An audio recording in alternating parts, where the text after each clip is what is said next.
Na mpenzi mtazamaji wa 5 Media, karibu katika kituo chetu cha habari tuweze kujuza yale ya kimichezo ambayo yanaendelea ndani na nje ya mipaka ya Tanzania. Na kubwa kuliko zaidi ni kuhusiana na ile ambayo inahusisha klabu ya soka ya Wekundu Msimbazi Simba, ambapo baadhi ya wanachama wameweza kumtaka kiongozi mkubwa wa timu hiyo ambaye ni rais wa heshima wa klabu ya soka ya Simba Sports Club, Mohamed Mo Dewji.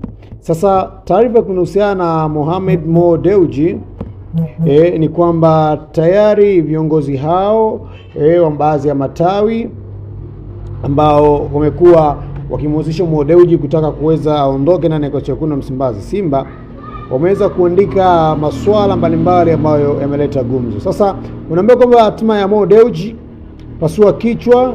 Hii ni hatima ambayo iliweza kuibuka mwaka 2025 Novemba 29, ambapo pia kulikuwa kuna masuala ambayo pia ilikuwa kiendelea kwenye mitandao mbalimbali ya kijamii, ambapo yalikuwa kieleza kwamba Simba walikuwa wana migogoro mbalimbali ndani ya kikosi chao. Lakini leo tutakuletea taarifa ambayo BBC waliweza kumchambua mfanyabiashara Mohamed Dewji kama mwekezaji mkubwa ambaye amekuwa gumzo katika mikutano wa wanachama wa Simba uliofanyika kipindi cha mwaka 2016 jijini Dar es Salaam. Wanachama wanaonekana wazi kuwa wana hamu ya kusikia uongozi wao unasema nini kuhusiana na kuingia kwenye kampuni ambapo Simba itaweza kuuza hisa zake. Kipindi cha Mohamed Mo Dewji anafanya uamuzi huo ulisababisha wanachama kutaka kujadili chochote zaidi ya kuona kama uongozi uko tayari kuuza hisa zake asilimia kadhaa, zaidi ya asilimia 51, zaidi ya shilingi bilioni 20 kwa Mo. Wakati wa kujadili ajenda hiyo, mambo mengine yalizidi kuibuka. Sasa mambo yamezidi kuendelea kwenye mitandao mbalimbali ya kijamii kuhusiana hatma ya viongozi hao wa baadhi ya matawi ambao waliweza kuiandikia klabu ya soka ya Simba Sports Club barua ambazo wanadai pia hazikuweza kufanywa kazi.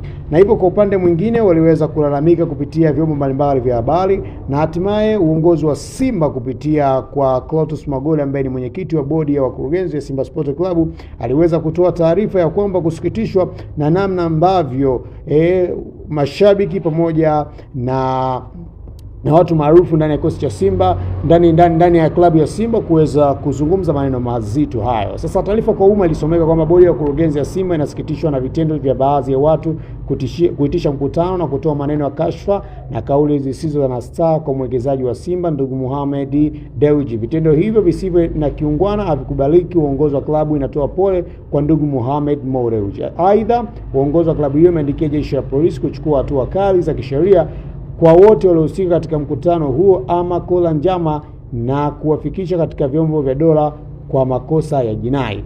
Bodi inasisitiza kuwa haitabariki wala kuvumilia mtu yoyote aliyeharibu taswira ya klabu kwa namna yoyote ile. Hiyo ilitolewa taarifa na Clatous Magoli, mwenyekiti wa bodi ya kurugenzi klabu ya soka ya Simba Sports Club jijini Dar es Salaam. Baada ya taarifa hizo pia kuendelea kuzagaa kwenye mitandao mbalimbali ya kijamii, tumeweza kushuhudia baadhi ya hatua pia zikiendelea kuchukuliwa na jeshi la polisi walipotafutwa kupitia kituo cha Clouds Media. Walisema jambo hilo lipo mezani na wanalifanyia kazi. Tutazidi kuletea update mbalimbali ambazo pia zinaendelea kwenye mitandao mbalimbali ya kijamii. Don't forget subscribe, like pamoja na comment ili uweze kupata notification pamoja na update mbalimbali ambazo zinaendelea kwenye mitandao mbalimbali ya kijamii. Bye tena mpaka wakati mwingine.